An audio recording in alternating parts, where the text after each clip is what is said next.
Hello friends, GC academy YouTube channel में आपका एक बार फिर से स्वागत है। दोस्तों, प्रीवियस लेक्चर में हमने पढ़ा था शेड्यूल्स ऑफ इंडियन कॉन्स्टिट्यूशन से संबंधित किस तरह के क्वेश्चंस हमारे एग्जाम में पूछे जाते हैं, यानी कि अनुसूचियों से संबंधित किस तरह के एग्जाम्स में क्वेश्चंस पूछे गए हैं, उनका कलेक्शन आपने देखा था। दोस्तों, आज जो हमारा लेक्चर रहेगा वो रहेगा भाग एक, संघ और उसका राज्य क्षेत्र। यानी कि अब दोस्तों हम इंपॉर्टेंट फेज में एंटर कर चुके हैं। जो पॉलिटी का आर्टिकल से जहां से शुरुआत होती है, आर्टिकल 1 to लेकर 395 है, सारे आर्टिकल का अपन भाग वाइज अध्ययन करेंगे। तो आज अपन पहला भाग पढ़ेंगे, उसके बाद दूसरा, तीसरा, चौथा, इस तरह से कंटिन्यूटी हम बना के रखेंगे। दोस्तों, जो लोग अभी शुरुआत कर रहे हैं, प्रीवियस लेक्चर जाके देखें सो दैट उनको थीम समझ में आएगी। उसके बाद में उन्हें समझ में आएगा किस तरह से हम भाग में एंटर कर चुके हैं और किस तरह से सारे पार्ट्स का अपन स्टडी करेंगे। दोस्तों, इससे पहले वो वीडियो जरूर देखें। हमने 22 भागों की ट्रिक बताई थी, किस तरह से 22 भागों को याद रखा जाता है, यानी कि पार्ट 1 to 22 तक। उसमें हमने बताया था हमारे भाग एक में लिख रखा है संघ और उसका राज्य क्षेत्र। तो सारे भागों का अध्ययन करेंगे और हमारा पहला भाग है जैसे कि संघ और उसका राज्य क्षेत्र। तो दोस्तों, इसमें शुरुआत करते हैं कि क्या क्या चीजें इसमें दे रखी हैं। जैसा कि हमने बताया है कि ये आपका भाग 1 है तथा आर्टिकल 1 से 4 तक इसका उल्लेख कर रखा है। 1 से 4 तक आर्टिकल में क्या क्या चीजें बताई गई हैं, किस तरह से वो हमारे exam point of view important है, उन सारी चीजों की स्टडी आज के सेशन के ड्यूरिंग हम करने वाले हैं। तो दोस्तों, चलते शुरुआत करते हैं। सबसे पहले दोस्तों हम समझते हैं कि संघ और उसके राज्य क्षेत्र में क्या डिफरेंस होता है। संघ और उसका राज्य क्षेत्र, सबसे पहली चीज मुझे ये दे रखी है, संघ और उसका राज्य क्षेत्र, यानी कि यूनियन एंड इट्स टेरिटरी। इसकी टेरिटरी है और ये आपका यूनियन है। इसमें फर्क क्या होता है दोस्तों? जनरली जो लोग हैं इसकी थोड़ी सी अलग इंटरप्रिटेशन करते हैं, इनकी व्याख्या कुछ अलग रहती है। लोग समझते संघ का मतलब होता है सेंट्रल गवर्नमेंट, राज्य क्षेत्र का मतलब होता है जो भी हमारे 28 राज्य और 9 के अंदर शासित प्रदेश है, वो हमारे राज्य क्षेत्र। यदि दोस्तों आप भी उस तरह के सोचते हो तो आप गलत सोच रहे हैं। देखो दोस्तों, ये जो संघ शब्द है वो थोड़ा नैरो वर्ड है, मैं समझाता जाऊंगा। ये संकीर्ण वर्ड है, ये आपका संकीर्ण कॉन्सेप्ट है। ओके, तो राज्य क्षेत्र क्या है? ये ब्रॉडर है, ये विस्तृत है। विस्तृत है क्या मतलब हो गया दोस्तों? संघ का मतलब होता है जो हमारी शक्तियों के विभाजन में भाग लेता है, शक्तियों के विभाजन में भागीदार होता है। आप कहोगे कि सर कैसी शक्तियों के विभाजन की आप बात कर रहे हो? जैसे हमने कहा था, यानी कि हमारा जो यूनियन होता है, हमारी संघीय शासन प्रणाली केंद्र के शासित राज्यों को पावर देती है। शक्तियों का विभाजन हमने कहा था, एक आपकी संघ सूची होती है, उनके साथ में आपकी राज्य सूची होती है, उनके साथ में आपकी समवर्ती सूची होती है। दोस्तों, जो इस तरह के शक्तियों के बंटवारे में, यानी कि डिवीजन ऑफ द पावर में जो हमारा पार्टिसिपेट करता है, जो हमारा इसमें भागीदार होता है, उसको तो हम करेंगे, उसको तो हम कहते हैं भारत का संघीय क्षेत्र है। लेकिन दोस्तों, राज्य क्षेत्र बहुत ही विस्तृत एरिया हो गया, यानी कि कुछ ऐसा भी एरिया जो इस तरह के हमारे साथ में भागीदारी नहीं भी निभाता है, लेकिन हमने उसको ऑक्यूपाइड किया है, हमने उसको ग्रहण कर लिया है किसी संधि के तहत, या फिर हमने उसको विजिट कर लिया है, हमने उस जीत लिया है, या फिर हमने उसको अधिग्रहण कर लिया है किसी टेरिटरी के थ्रू। दोस्तों, ये जरूरी थोड़ी हम उसको डिवीजन ऑफ द पावर्स देंगे, यानी कि उनको भी वही शक्तियां होगी जो हमारे राज्यों को और केंद्र शासित प्रदेशों को होगी। ऐसी शक्तियां उनके पास नहीं होगी। देखो दोस्तों, मैं एक एग्जांपल देता हूं, जैसे कि पीओके, पाक ऑक्यूपाइड कश्मीर को कल की डेट में हम ऑक्यूपाइड कर लेते हैं इंडिया में।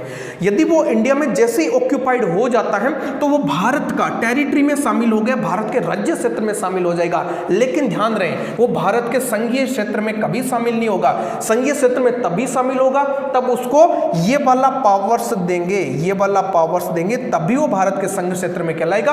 अदरवाइज हमने जिसको भी अधिग्रहण कर लिया है, जिस एरिया को हमारे साथ में मिला दिया है, वो भारत के राज्य क्षेत्र में, यानी कि टेरिटरी ऑफ इंडिया में वो चीज शामिल हो जाएगी। देखो दोस्तों, उसको एरिया को, जैसे पीओके को हमने शामिल कर लिया है, तो उसको हम क्या कर लेंगे, हमारे शेड्यूल फर्स्ट में डाल देंगे, यानी कि हमने उसको डाल दिया अनुसूची फर्स्ट में। उसको अनुसूची फर्स्ट में डालते ही वो क्या बन गया, हमारे भारत का अभिन्न अंग बन गया, भारत का अभिन्न अंग बन गया है, इट मीन्स वो भारत के राज्य क्षेत्र का, भारत की टेरिटरी में आ गया है। इसका मतलब ये कदापि नहीं है दोस्तों कि भारत के वो संघीय क्षेत्र में शामिल हो गया है। भारत के संघीय क्षेत्र में शामिल होने का मतलब है कि वो शक्तियों के विभाजन में भारत का भागीदार बन जाएगा, यानी कि उनको हमारी संविधान अलग से पावर्स देगी। यानी कि यहाँ पे जब तक पावर्स नहीं देती हैं, किसी भी तरह से हम उसको टेरिटरी में शामिल रखते हैं, हाँ ये भी नहीं कह सकते वो भारत का अंग नहीं है, अंग है, लेकिन उसके पास में इतनी ज्यादा पावर नहीं है जितनी संघीय क्षेत्र को शामिल होती है। तो दोस्तों यहां से हम समझ सकते हैं कि क्या संघ होता है, क्या उसका राज्य क्षेत्र होता है, यानी कि यूनियन एंड इट्स टेरिटरी। तो ये तो हमारा यूनियन हो गया और ये हमारा टेरिटरी हो गया। ओके दोस्तों, अब हम चलते हैं आर्टिकल वाइज, यानी कि हमारा पहला आर्टिकल क्या कहता है, उसके बाद में दूसरे और तीसरे चौथे की बात करते हैं। ओके दोस्तों, अब हम बात करते हैं आर्टिकल 1 की। हमारा जो आर्टिकल 1 कहता है, यानी कि अनुच्छेद 1 कहता है, India that is Bharat shall be A union of the state, यानी कि भारत जो कि इंडिया राज्यों का संघ होगा। क्या कहता है, इंडिया जो कि भारत राज्यों का संघ होगा, राज्यों का संघ होगा, ये बात कहता है आर्टिकल फर्स्ट। उसके और भी सब क्लोज है, उसकी भी चर्चा करेंगे। पहली लाइन को समझते क्या स्पष्ट होता है दोस्तों, इससे दो चीजें स्पष्ट है। एक तो कहता है इंडिया जो कि भारत, यहां से एक चीज यहां से क्लियर हो जाती है, यानी कि हमारे संविधान में भारत को किस नाम से जाना जाएगा, वो जाना जाएगा इंडिया और भारत को। कहां से स्पष्ट होता है, आर्टिकल फर्स्ट कहता है कि भारत के दो नाम होंगे जो संविधान में मान्यता प्राप्त नाम है। दोस्तों ध्यान रखें, भारतवर्ष हो गया, आर्याव्रत हो गया, हिंदुस्तान हो गया, ऐसे नामों को भारत के संविधान में दर्जा प्राप्त नहीं है। जहां पे भी भारत का रिप्रेजेंटेशन होगा दो नाम से होगा, या फिर जहां पे भी इंडिया और भारत के नाम से पुकारा जाएगा, इट मींस वो भारत का ऑफिशियल नेम है। और वो कहां से प्रतीत होता है, आर्टिकल फर्स्ट कहता है इंडिया दैट इज भारत, यानी कि भारत जो कि इंडिया राज्यों का संघ होगा। अब आगे बढ़ते हैं दोस्तों, ये कहते हैं राज्यों का संघ होगा। क्या मतलब हो गया दोस्तों, देखो हमने कहा था भारत की संघीय शासन प्रणाली है, मैंने कह दिया भारत की संघीय शासन प्रणाली है। India that is Bharat shall be A union of the state. क्या कहा है दोस्तों, यूनियन ऑफ द स्टेट। हमने किस वर्ड का यूज किया, union of the state, not the federation of the states. हमने इसके लिए फेडरेशन वर्ड का यूज नहीं किया है, यानी कि यदि हम इसका यूज करते फेडरेशन तो वो कुछ इसका मीनिंग अलग निकल जाता दोस्तों। ये अपना ओवन ब्रांड है, इंडिया का अपना ब्रांड है जो हमारे संविधान निर्माताओं ने भारत को समर्पित किया है। किस तरह से किया उसको देखो। इसके लिए दोस्तों थोड़ा हमें समझना पड़ेगा, भारत एक संघीय शासन प्रणाली वाला देश है। भारत एक संघीय शासन प्रणाली वाला देश है दोस्तों। मैं जब भी संघात्मक शासन व्यवस्था की बात करता हूं और जब भी मैं एकात्मक शासन व्यवस्था की बात करता हूं तो मेरे सामने काफी सारे कॉन्सेप्ट अलग प्रतीत होते हैं जो भारत के यूनियन ऑफ द स्टेट से मैच नहीं खाता है, यानी कि भारत की संघीय शासन प्रणाली से मैच नहीं खाता है। देखो दोस्तों, जब भी बात करेंगे संघीय शासन प्रणाली की, जब भी बात करेंगे एकात्मक शासन प्रणाली की, तो दो चीजों का ध्यान रखोगे दोस्तों। मैं प्योर फेडरेशन की बात कर रहा हूं, प्योर फेडरलिज्म की बात करता हूं, जिसका एग्जांपल है यूएसए। और ये जो एकात्मक सिस्टम यानी कि यूनिटरी सिस्टम की जो मैं बात करता हूं वो है आपका ब्रिटेन। और आगे मैं बात करूंगा भारत की, और भारत एक कैसा है उसकी मैं आगे यहां से कंपैरिजन करने के बाद मैं भारत के सिस्टम की बात करूंगा।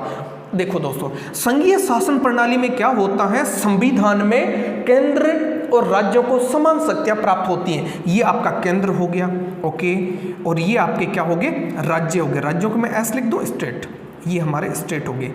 संविधान में क्या होता है, संघात्मक शासन प्रणाली की बात करता हूं, केंद्र और राज्यों के बीच में समान शक्तियां प्राप्त होती हैं। जैसे कि यूएसए 50 राज्यों का संघ है, सारे 50 के 50 जो राज्य हैं समान शक्तियां प्राप्त करते हैं, और प्रत्येक जो राज्य होता है अपनी इच्छा से फेडरेशन को ज्वाइन करता है, यानी कि वो स्वतंत्र होता है। स्वतंत्र होता है किस मामले को लेके, यानी कि अलग होने को लेके, स्वतंत्र होता है अलग होने को लेके। क्या बात कर रहे हैं दोस्तों, यानी कि इसमें किसी दिन यदि कैलिफोर्निया चाहे या फिर किसी दिन अलास्का चाहे तो वो उससे अलग हो सकता है। जी हाँ, बिल्कुल हो सकता है। इसके बाद में दूसरा इसमें क्या होता है, यानी कि ये एक समझौते का परिणाम होता है। समझौते का परिणाम होता है। इनके बीच में दोस्तों एक प्रकार की ट्रीटी कह सकते हो या फिर एक एग्रीमेंट होता है। एग्रीमेंट के तहत वो स्टेट इस फेडरेशन में शामिल होता है। जिस दिन उसको लगता है कि यार मेरे कॉन्ट्रैक्ट में कुछ कमियां आ रही हैं, मैं कॉन्ट्रैक्ट से सेटिस्फाइड नहीं हूं, तो वो अलग हो सकता है, पूर्ण रूप से स्वतंत्र है, क्योंकि हमने कहा था स्वतंत्र है, अलग होने को लेके समझौते का परिणाम होता है। अगली बात, उसमें दोहरी नागरिकता होती है। जो भी राज्य होता है वो अपनी नागरिकता रखता है, साथ ही साथ वो यूएसए की नागरिकता रखता है। जैसे मैं बात करूं कोई कैलिफोर्निया का नागरिक है तो वो कहेगा मैं कैलिफोर्निया का नागरिक हूं एज वेल एज मैं यूएसए का नागरिक हूं। इसके बाद में उसका अपना संविधान होता है, अपना संविधान होता है, इस बात का भी ध्यान रखेंगे। इसके बाद में हम कह सकते हैं कि यानी कि राज्य प्लस केंद्र दोनों बराबर शक्तिशाली होते हैं। अब इसके बाद में दोस्तों ये तो होता है प्योर फेडरेशन, प्योर फेडरलिज्म की मैं बात करूं। इसके बाद में दोस्तों मैं बात करता हूं ब्रिटेन के यूनिटरी सिस्टम की। यूनिटरी सिस्टम में बात करता हूं, ये आपका रह गया सेंट्रल, ये आपका केंद्र रह गया, और इनके बाद में इनकी बात करता हूं स्टेट्स की। इनके बाद में बात करता हूं स्टेट्स की। तो क्या स्टेट स्वतंत्र हो सकते हैं? नॉट एट ऑल, किसी भी सूरत में जो इनके राज्य अलग नहीं हो सकते। ओके, समझौते का परिणाम होता है? जी नहीं, किसी भी समझौते का परिणाम नहीं होता है। अगली बात करता हूं दोहरी नागरिकता, नहीं दोस्तों, पता होगा हमने भी सिंगल सिटीजनशिप ब्रिटेन से ही अडॉप्ट की है। इसके बाद में बात करता हूं दोस्तों अपना अलग संविधान होता, नहीं दोस्तों, और वो जो सेंट्रल कानून बना देती है वो सारे के सारे स्टेट को क्या करना पड़ता है? लागू करना पड़ता है। ओके दोस्तों, ये तो होता है प्योर यूनिटरी सिस्टम और ये होता है प्योर फेडरलिज्म। ओके दोस्तों, भारत का अपना ओवन ब्रांड है जिसको अपन बोलते हैं क्वाज़ी फेडरल या फिर अर्ध संघीय शासन प्रणाली। भारत ने दोनों के बीच के मार्ग को अपनाया है जिसमें वो यूनिटरी सिस्टम की तरफ ज्यादा झुका हुआ है। कैसे? भारत के सिस्टम को मैं कहूंगा अर्ध संघीय शासन प्रणाली, अर्ध संघीय शासन प्रणाली, जिसमें हमने इस फेडरेशन वर्ड को यूज न करके हमने कौन से वर्ड को एडॉप्ट किया दोस्तों? हमने यूज किया है यूनियन। यदि हम फेडरेशन वर्ड यूज करते इट मींस हम वो देते, यदि दोस्तों हम फेडरेशन रखते तो हमारे देश में एकता और अखंडता कभी भी क्या नहीं रहती? बरकरार नहीं रह पाती। हमारे संविधान निर्माता ना तो ऐसा एक एकात्मक सिस्टम चाहते थे और न ही ऐसा संघात्मक सिस्टम चाहते थे। हमारे संविधान निर्माता यही चाहते थे कि राज्यों को पावर दे, लेकिन देश एक अखंड रहे, अखंड भारत का निर्माण हो, कोई राज्य अलग ना हो पाए। तो हमने इसके बीच के मध्यम मार्ग को अपनाया है हमारे इस यूनियन में। अब दोस्तों जो हमारा यूनियन है उसके तहत राज्यों के पास में दोहरी नागरिकता नहीं होती है, राज्यों का अपना अलग संविधान नहीं होता है, और ना ही एकात्मक सिस्टम की तरह एक सेंट्रल वाला जो कानून होता है राज्यों के पास में कानून बनाने का कोई पावर नहीं होता। लेकिन दोस्तों हमने क्या कर दिया है? पावर का डिवीजन कर दिया है, यानी कि हमने बना दिया संघ सूची, राज्य सूची और हमने बना दिया समवर्ती सूची, जिसके तहत हमने क्या कर दिया? राज्यों को भी पावर दी है। तो हमारी अर्ध संघीय शासन प्रणाली में राज्यों को पावर है तथा एक अखंड भारत का निर्माण है, जो किसी समझौते का परिणाम नहीं होगा दोस्तों। समझौते का परिणाम नहीं होगा। कभी भी ऐसा नहीं है कि राज्य अपनी इच्छा अनुसार अलग हो नहीं सकता, क्योंकि हम चाहते हैं एकता और अखंडता। अब दोस्तों मैं यहां पे बात करता हूं, जो हमारा यूनियन है वो कैसा है? विघटित राज्यों का अविघटित संघ है। विघटित राज्यों का अविघटित संघ है। विघटित राज्यों का अविघटित संघ। क्या मतलब हो गया दोस्तों? क्या हम राज्यों का विघटन कर सकते हैं? जी हां, हम राज्यों को तोड़ मरोड़ सकते हैं। भारत की संसद ये पावर रखती है, आगे आर्टिकल्स में देखेंगे। भारत की संसद चाहे तो रीड्रॉ कर सकती है पूरे भारत के मैप को। ओके, तो राज्यों का विघटन संभव है। जैसे दोस्तों हमने देखा है कि हमने लेटेस्ट में JNK है, जो पहले एक राज्य था, उसको हमने 2 यूनियन टेरिटरीज में डिवाइड कर दिया। तो इट मीन्स क्या हो सकता है? राज्यों का विघटन किया जा सकता है और संघ का विघटन नहीं किया जा सकता। सेम वे हम यहां पे दोस्तों, यदि मैं फेडरेशन की बात करूं तो इसमें अविघटित राज्यों का अविघटित संघ होता है। जी हाँ, आप राज्यों को तोड़ मरोड़ नहीं सकते हो। कल की डेट में आपको लगे यार जो आपका अलास्का प्रांत है या फिर कैलिफोर्निया प्रांत है या फिर ऊटा प्रांत है या फिर वॉशिंगटन है, आप चाहोगे कि हम इसको थोड़ा सा तोड़ मरोड़ के चेंज करके इसकी सीमा चेंज कर दे, नाम चेंज कर दे, इसके एरिया को छोटा या बड़ा कर दे, तो आप नहीं कर सकते हो दोस्तों, क्योंकि वो एक एग्रीमेंट होता है जिसके तहत वो राज्य आपके संघ में शामिल हुआ है, न कि भारत की तरह वो यूनियन है कि आपको उसी के अंदर रहना ही रहना है। बट भारत के संघ में, यूनियन में जो शामिल होगा उसकी बाध्यता है वो किसी भी सूरत में इंडिया में रहना ही रहना है। इसमें जब चाहे वो क्या हो सकता है, यानी कि अलग हो सकता है, लेकिन फेडरेशन के पास में कोई पावर नहीं होता उसको विघटित कर दे। इसका मतलब क्या हो गया, वो अविघटित राज्यों का अविघटित संघ है। वहीं पे भारत में राज्यों को बिल्कुल तोड़ा मरोड़ा जा सकता है, तो विघटित राज्यों का अविघटित संघ होता है। ये तो दोस्तों था हमारे भारत के पहले आर्टिकल के अकॉर्डिंग इंडिया जो कि भारत राज्यों का संघ होगा। कैसा संघ होगा, फेडरेशन होगा क्या, नहीं होगा दोस्तों। हमने फेडरेशन की जगह किसको यूज किया है, यूनियन को यूज किया, जिसमें हमने अपना ओवन ब्रांड यूज किया है, यानी कि हमने अर्ध संघीय शासन प्रणाली जो कनाडा के मॉडल पर आधारित है। यहां से फिर से क्वेश्चन आएगा, ये किस प्रणाली पे आधारित है, ये हमारी कनाडा। दोस्तों हमने सोर्स ऑफ इंडियन कॉन्स्टिट्यूशन में हमने कहां से हमारे सोर्स लिए हैं, कहां से हमने स्रोत, कौन कौन सी चीजें कौन कौन सी कंट्री से हमने अडॉप्ट किए, उसमें हमने देखा था संघीय प्रणाली हमने कनाडा से अडॉप्ट की है।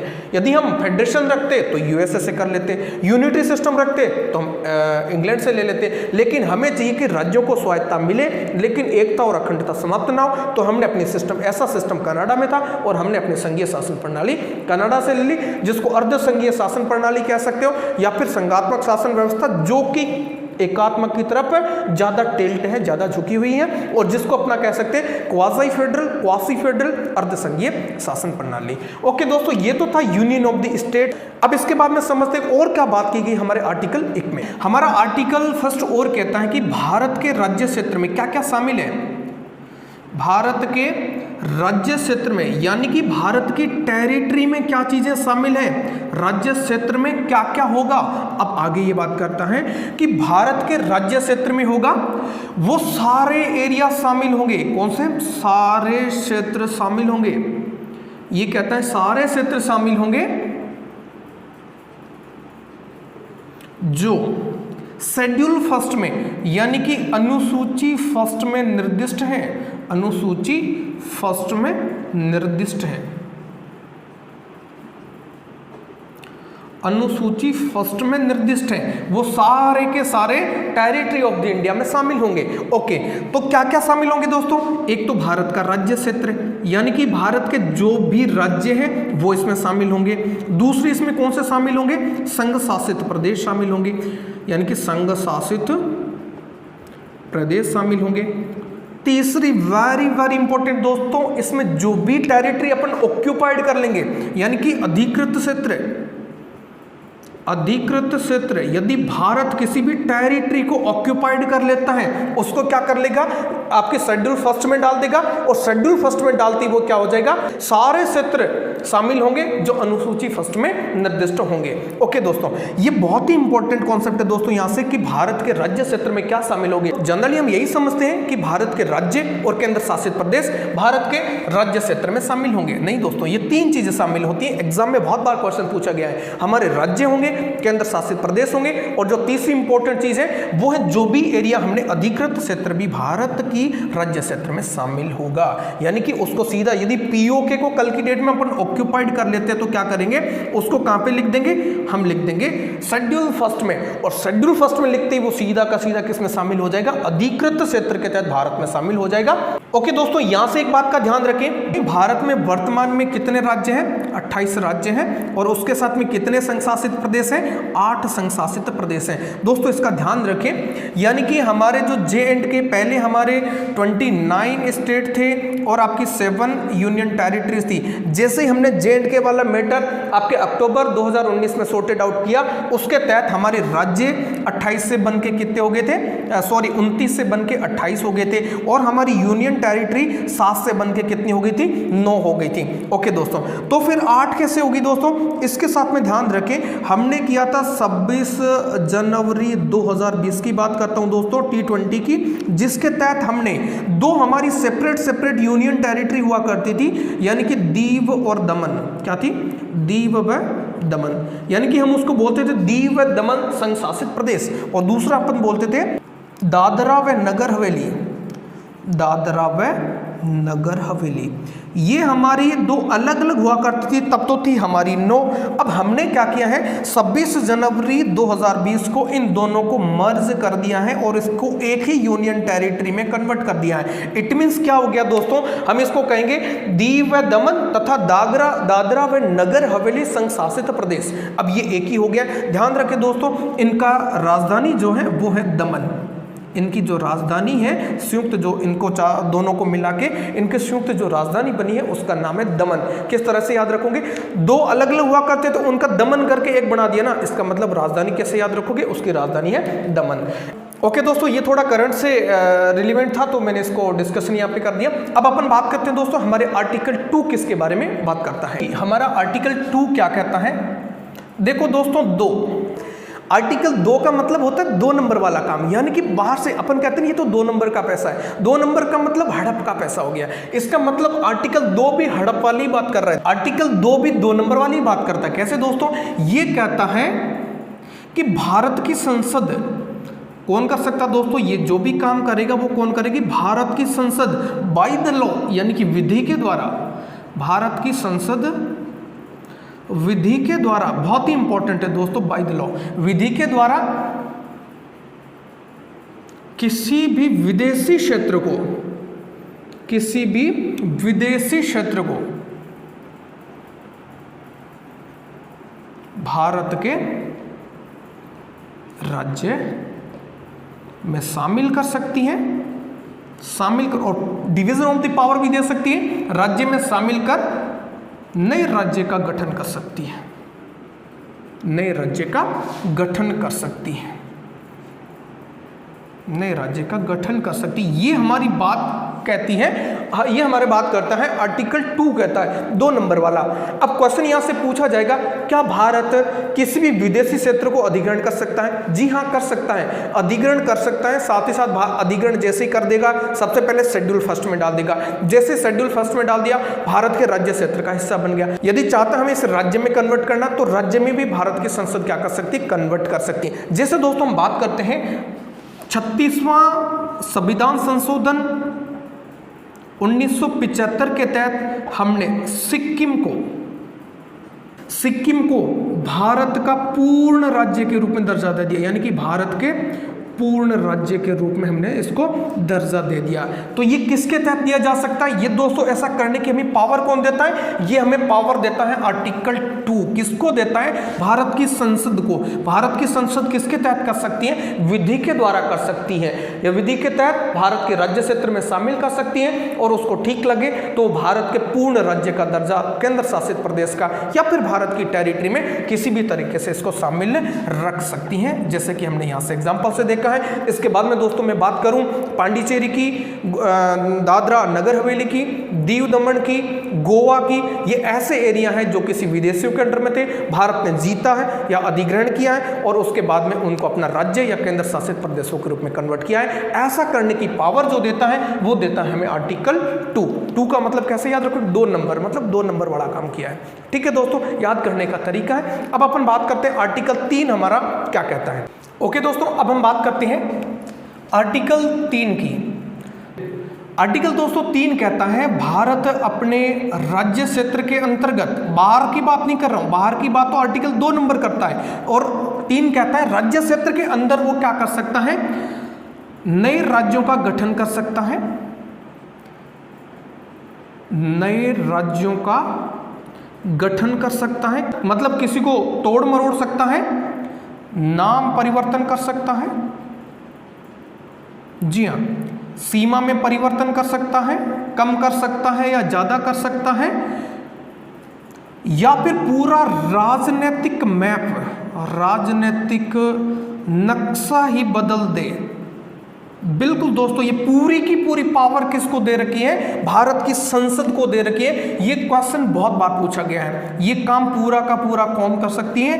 Parliament of the India by the law, विधि के द्वारा कर सकती है। क्या कर सकती हैं, विधि के द्वारा ये सारे के सारे काम कर सकती हैं। क्या कर सकती हैं, किसी भी राज्य का नाम परिवर्तन करना हो, 1 से 2 राज्य नहीं 10 राज्य बना सकती हैं, सीमा परिवर्तन कर सकती है, एरिया कम कर सकती है, एरिया बढ़ा सकती हैं। ये पूरा का पूरा पावर किसके पास में, भारत की संसद के पास में। और कौन देता है, आर्टिकल 3 देता है, आर्टिकल 3 है वो आपको ये पावर देता है ये सारा काम करने के लिए। लेकिन दोस्तों ध्यान रखें, इसका प्रोसेस आपके एग्जाम में पूछा जाता है कि क्या प्रोसेस होना चाहिए। ओके, इसके लिए पहली कंडीशन है कि इस टाइप का आप कोई भी काम करते हो, किसी नए राज्य का गठन करते हो, परिवर्तन करते हो, सीमा छोटी बड़ी कर सकते हो, तो इसके लिए जो प्रभावित राज्य होता है, जो प्रभावित राज्य, जैसे कि मैं बात करूं, हमें बनाना था तेलंगाना, हमें तेलंगाना बनाना था, तो उसके बाद में किसको तोड़ के बनाया था, आंध्र प्रदेश को, आंध्र प्रदेश को। तो यहां पे क्या रोल था, इसी के एग्जांपल से हम समझ लेते हैं। इसके लिए पहला स्टेप क्या रहेगा, यानी कि ये जो भी काम किया जाएगा राष्ट्रपति के सिफारिश के बिना नहीं किया जाएगा। जो भी राज्य का परिवर्तन है, ये जो भी एक्टिविटी होगी वो सबसे पहले राष्ट्रपति के सिफारिश के बाद में ही शुरू होगी। यानी कि इस टाइप की कोई भी एक्टिविटी राष्ट्रपति के सिफारिश के बाद, राष्ट्रपति के सिफारिश के बाद शुरू होगी। राष्ट्रपति रिकमेंडेशन देगा, राष्ट्रपति सिफारिश करेगा, ऐसा किया जा सकता है। ओके, अब इसके बाद में समस्त स्टेप से आगे क्या होगा, राष्ट्रपति सिफारिश कर देगा। अब राष्ट्रपति आगे क्या करेगा, यदि कि जो प्रभावित राज्य है इसके पास में क्या करेगा, उसको सूचित करेगा कि भाई आपके पर्टिकुलर राज्य से हम एक और नया राज्य तेलंगाना नाम का बनाना चाहते हैं, तो आपकी क्या राय है। अब हो सकता है आंध्र प्रदेश अनुमति दे, या फिर उसको पॉजिटिव दे, या ना दे, या मना कर दे, या फिर कुछ चेंजमेंट के साथ में राष्ट्रपति को बता सकता है। और कितने टाइम में बताएगा, ये एक निश्चित समयावधि में बताएगा। क्या करेगा, निश्चित समयावधि में बताएगा। किसको बताएगा, प्रेसिडेंट ऑफ इंडिया को बताएगा। वो निश्चित समयावधि कितनी है दोस्तों, 15 दिन, 10 दिन, 12 दिन, कितने दिन है, नहीं दोस्तों, ये राष्ट्रपति डिसाइड करेगा कि उसको कितने टाइम में इसकी रिप्लाई चाहिए। 10 दिन में चाहिए तो वो बोलेगा कि इसकी रिप्लाई हमें 10 दिन में दो, 1 महीने में दो, 4 महीने में दो, 6 महीने में दो। लेकिन जो भी टाइम देगा उस पर्टिकुलर टाइम में उससे जो भी सुझाव है वो वापस राष्ट्रपति के पास में देगा। ओके दोस्तों, यदि वो इस तरह के परिवर्तन से सहमत ना हो तो उससे कोई फर्क नहीं पड़ता दोस्तों। यानी कि वो जो भी सलाह देगा वो nothing binding to the president of India, यानी कि वो राष्ट्रपति को उसके मानने के लिए बिल्कुल भी बाध्यता नहीं होगी। राष्ट्रपति अपने इच्छा अनुसार उसको काम करेगा। तो मैं दूसरी तरफ से ये कह सकता हूं मात्र औपचारिकता है ये क्या है, मात्र औपचारिकता है। ओके दोस्तों, अब मैं कह सकता हूं कि ऐसे विधेयक राष्ट्रपति के सिफारिश के बावजूद ही लाए जा सकते हैं। पर्टिकुलर राज्य को भेजे जाएंगे, निश्चित समयावधि में उसको रिप्लाई देना पड़ेगा। वो रिप्लाई में कुछ परिवर्तन के साथ दे सकते हैं, या फिर मना कर सकते हैं, या फिर एग्री हो सकते हैं। जो भी हो, कोई भी बाध्यता नहीं है राष्ट्रपति को मानने के लिए। यानी कि कंप्लीटली पावर किसको दे रखा है, भारत की संसद को दे रखा है। इसके बाद में दोस्तों जो अगला स्टेप होगा, यानी कि भारत की संसद में साधारण विधेयक के तहत साधारण बहुमत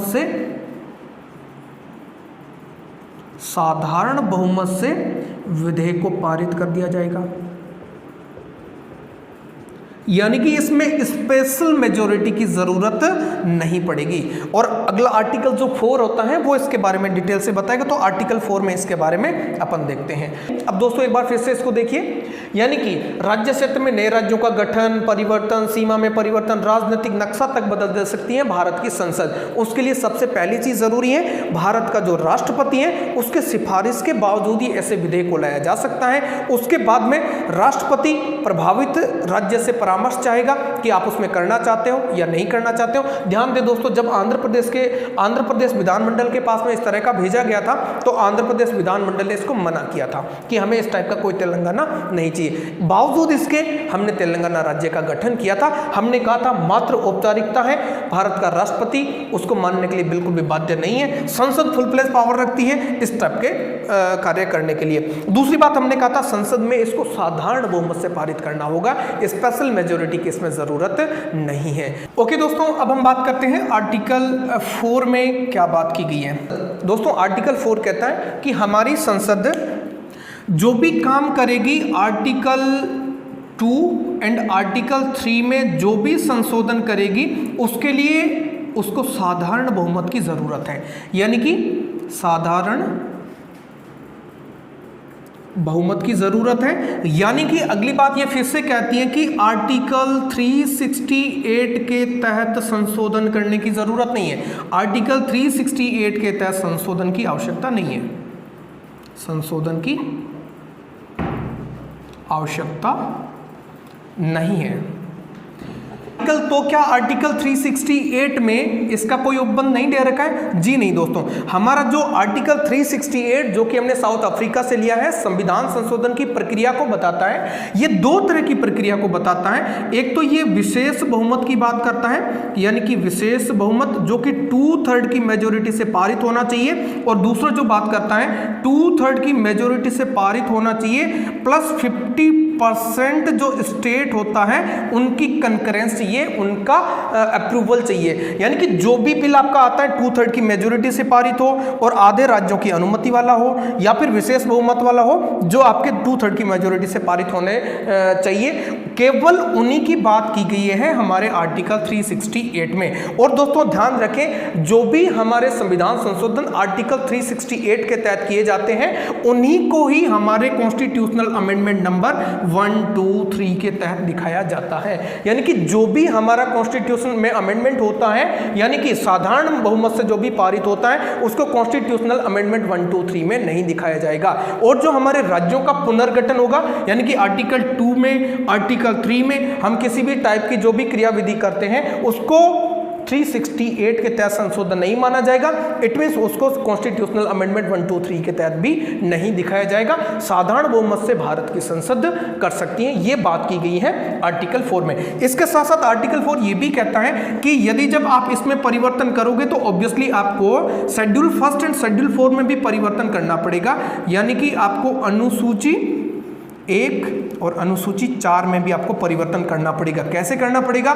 जब आप नए राज्य का गठन करते हो या कोई भी बाहर की टेरिटरी जब आप इंडिया में एक्वायर्ड करते हो तो आपको शेड्यूल 1 में दिखाना पड़ेगा, क्योंकि आर्टिकल 1 कहता है कि शेड्यूल 1 में आपने जिस भी चीज को मेंशन कर दिया गया है वो भारत की टेरिटरी में शामिल हो जाएगा। तो भारत की टेरिटरी में शामिल करने के लिए आपको क्या करना पड़ेगा? शेड्यूल 1 में उसको शामिल करना पड़ेगा।